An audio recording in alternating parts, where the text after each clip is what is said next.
Om Sri Chinmaya Sadgurave Namah. Continuation of the mantra.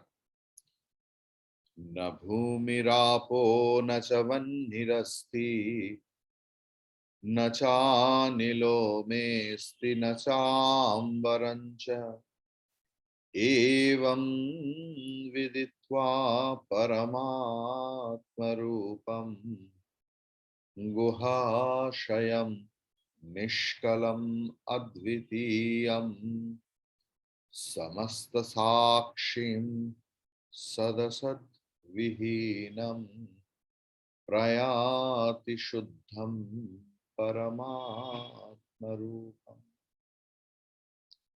So the thing is,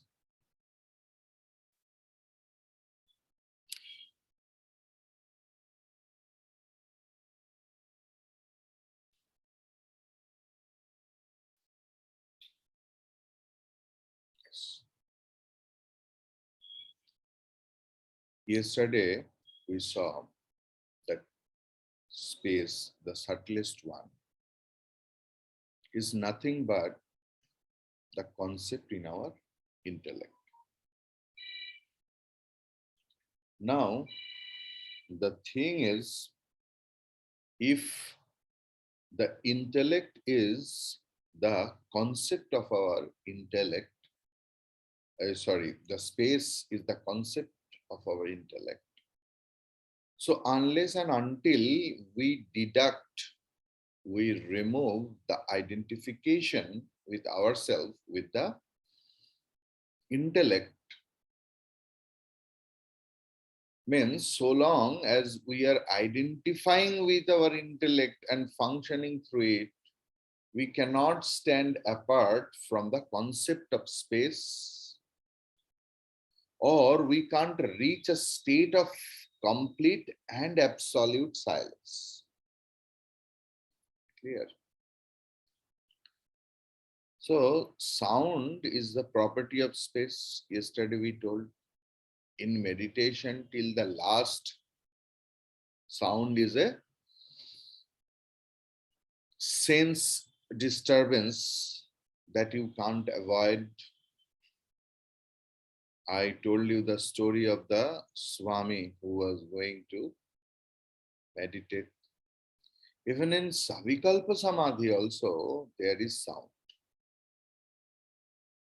When the sound is transcended, you have transcended your individuality. Clear?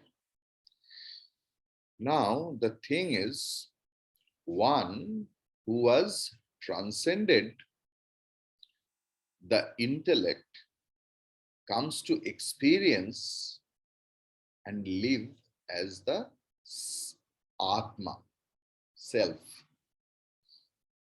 See, many times I can't say self because, the concept of Atma and concept of self is different. Soul is not absolutely correct. Because, all the concept came from the Christianity. I have no problem with any religion, believe me. But their concept is different. Like, it's there, if you sneeze, the self comes out. And if you say bless you, then it comes and enter into that. So this is the concept of the self there. So for the Westerners also, I am just telling that you should be accustomed with the word Atma. And I have told enough what is Atma. It's verily similar to self. So that's why I just use that word, but Atma. So one who has transcended and the intellect comes to experience and live as Atma. And the five gross elements are transcended automatically. Clear? In Bhagavad Gita, in 5th chapter, 14th sloka is there. Nakartitvam nakarmani lokasya srijati prabhu. So now it came, suppose from the root vid, Veda has come. Clear? Viditva has come. So vid means to know. So having thus realized in our own subjective personal experience the nature of the infinite Atma or infinite self, which is called Paramatma Rupam, one attains full liberation from all the sense of limitations and the consequent thraldom of matter. Liberation means no bondage. Sometimes we don't know that this is our bondage. That is the main problem. But people say ignorance is a bliss. Absolutely not.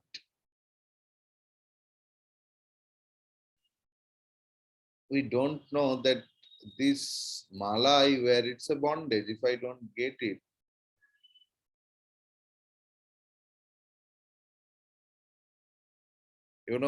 just maybe 15 days back or something, I went to Ganga Snanam in last Ekadashi, I think so. So I was swimming and suddenly when I came up, I saw this mala is not there.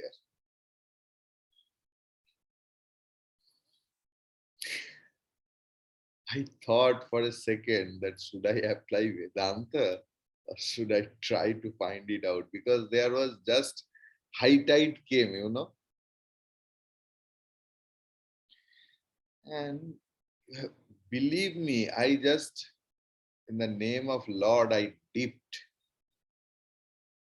And where my hand touched, that mala was there.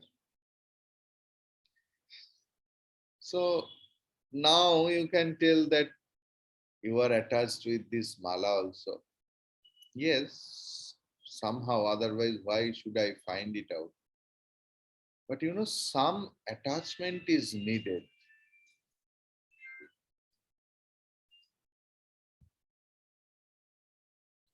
To be non attached, some attachment is needed.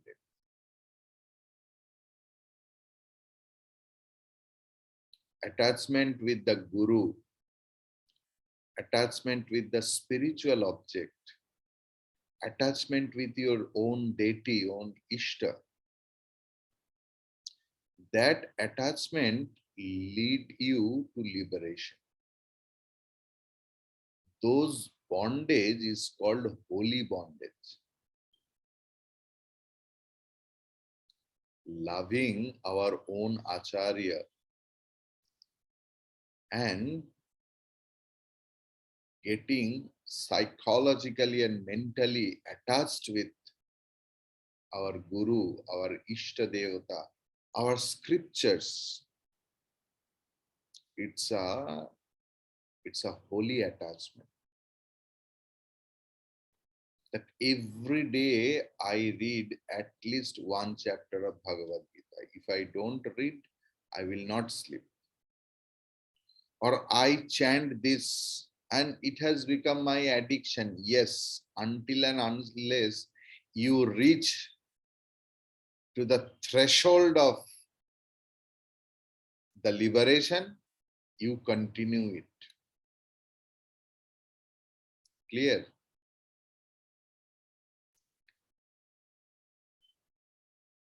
So,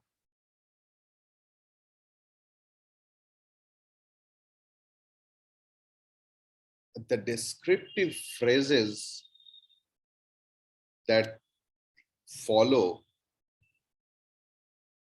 here under map out the nature of truth and describe the altar at which we can receive intimation from the highest. Clear? The infinite cannot have parts.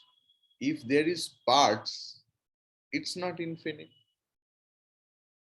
Because khandita means there is an edge, some ending point. Ending of something else, starting of something else. Part means like that. No? So the infinite cannot have parts, as it is all pervading.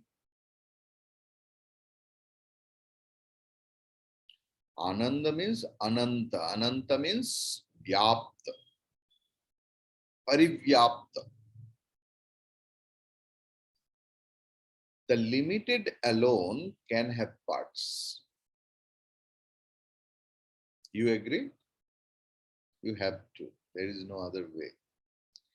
That which has parts must necessarily have a form. And just think, which is having parts without form, how will you break it? So that which has parts must necessarily have a form, and all that have a form are perishable. There is decays, destroying.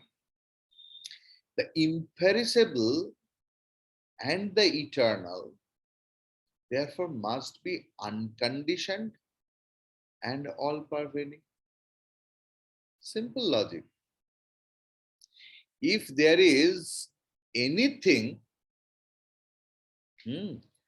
other than it, in it, then it would be limited. Therefore, it must be non-dual.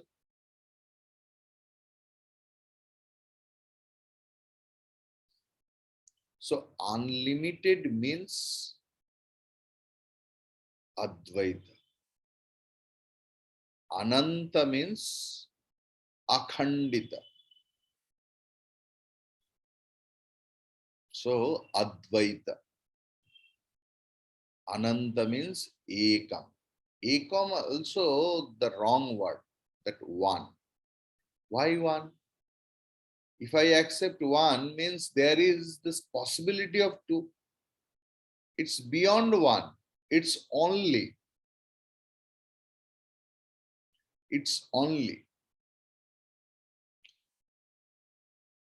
I am the only child of mine. One, or I will not come. You have understood. Okay. Now, we have already about, if we describe about the Sakshi, who can witness? Who is not part of the game? Who is part of the game, he can't witness. So we have already described this idea about the Sakshi. Okay. The macrocosmic expression of the microcosmic some sense organs is the five great elements.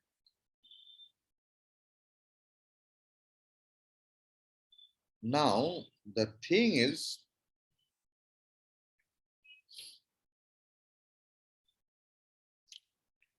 that the Atma, the infinite, even when It is recognized in our delusion to be acting, feeling, or thinking, but actually never, in fact, gets involved in these activities of the equipments, but ever stands apart as a disinterested observer, lending its grace equally to all at all items. In 18 mantra, we have discussed.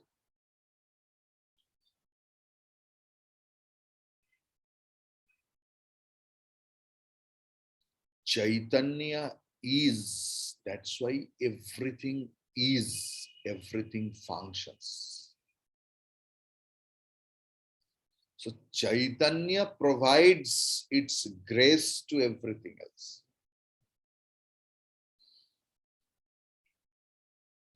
And that Chaitanya is Atma.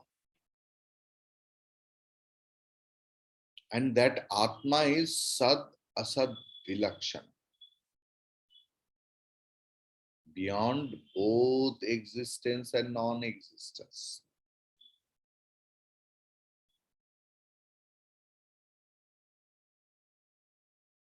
Sattva, Rajas, Tamas. So a spiritual practitioner has to be transcended from tamasic to rajasic, rajasic to sattvic. A liberated one is not sattvic also. He is beyond that. So his talking, his walking, his everyday nature is peculiar. From our mental makeup, we ask sometimes some peculiar question. It's like that. Is he attached? Oh my God. Is he samsari?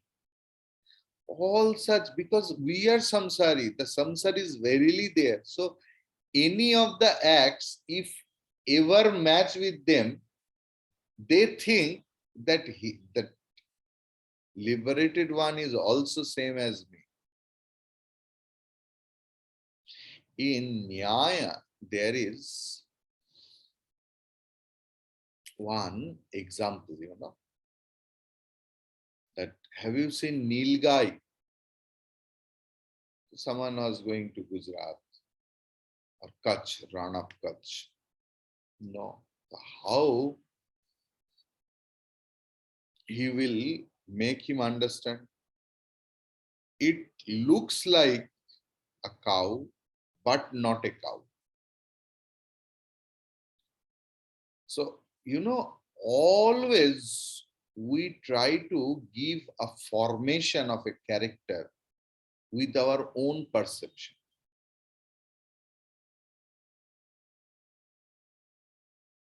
That is why who are yogi, jnani, they feel everyone is jnani and yogi. What is the example? One prostitute did the play of Bhagavan Sri Chaitanya. One prostitute. But Bhagavan Sri Ramakrishna just did Sastanga Pranam to that prostitute because she took, she took the attire of Bhagavan Sri Chaitanya, Sri Krishna. And Bhagavan Sri Ramakrishna saw her as Krishna. So, as we are, so we see the whole world. So we judge. As we sow, so we reap. जैसे ही आप आबादी करेंगे, ऐसे ही आप harvest करेंगे, যেমন বুনন হবে, যেমন বীজ বুনবে তেমনই তো আসবে। ধান বীজ বুনলে গম হবে না, আর গম বীজ বুনলে ধান হবে না। So how we will learn, all the positive thinkers, maximum, they will think positive, reduce or reject the negative by the Guru's grace. I was just thinking, I thought, accept as it is, because you can't separate in that way. But accept the good things, ignore the negativities. Because if you go to purchase some mangoes, we take as a whole, na, anything else, then we just separate the pulp from the whole mango. Likewise, take your life as it is, accept your life as it is.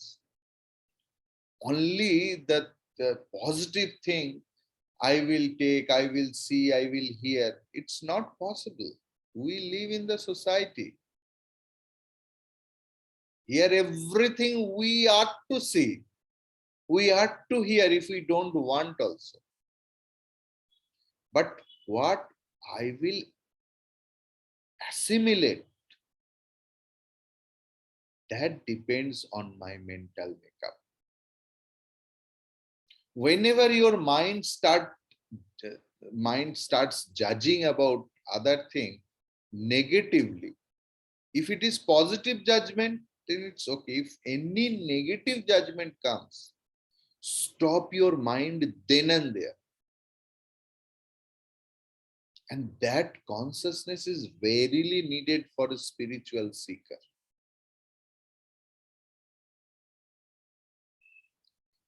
Whatever. So,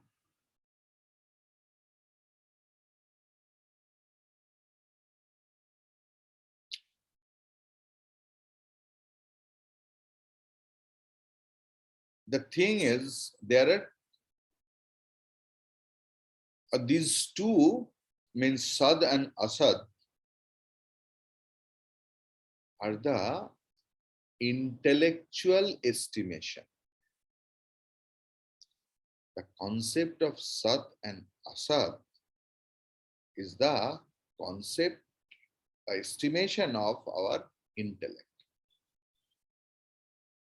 The presence of a thing or its absence are both the judgment of the intellect regarding a theme of the observation in the outer world, and both these concepts of the existence of things or the non-existence of the same are known by the consciousness of the observer.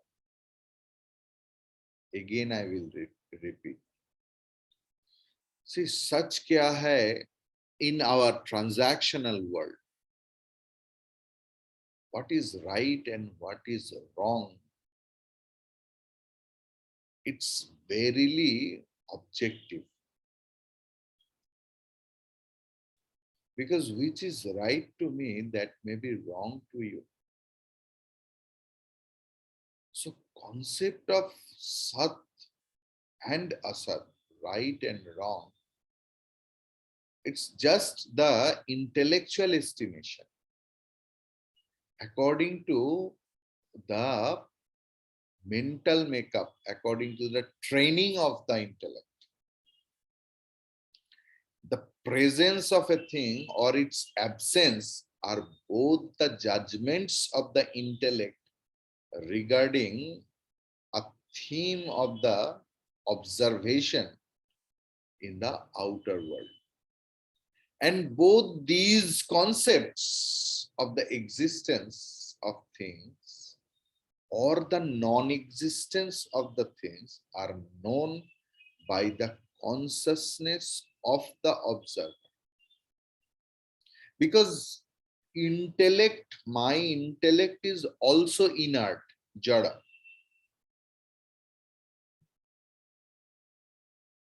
When their Chaitanya reflects,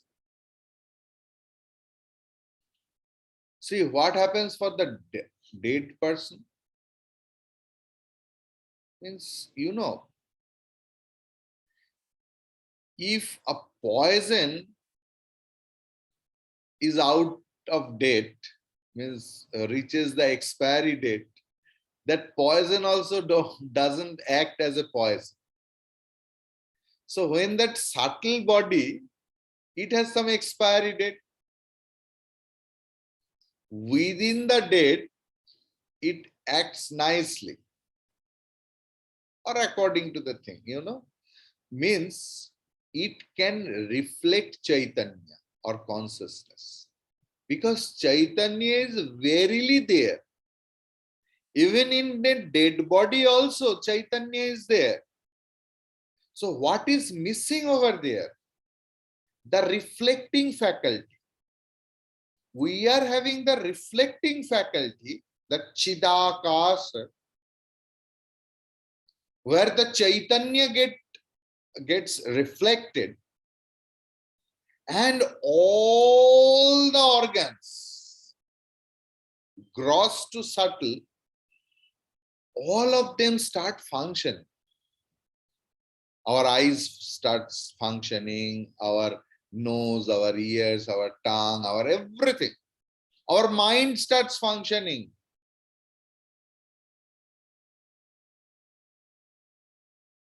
Our intellect starts functioning. When that mirror is broken, तो प्रतिबिंब का क्या होता है?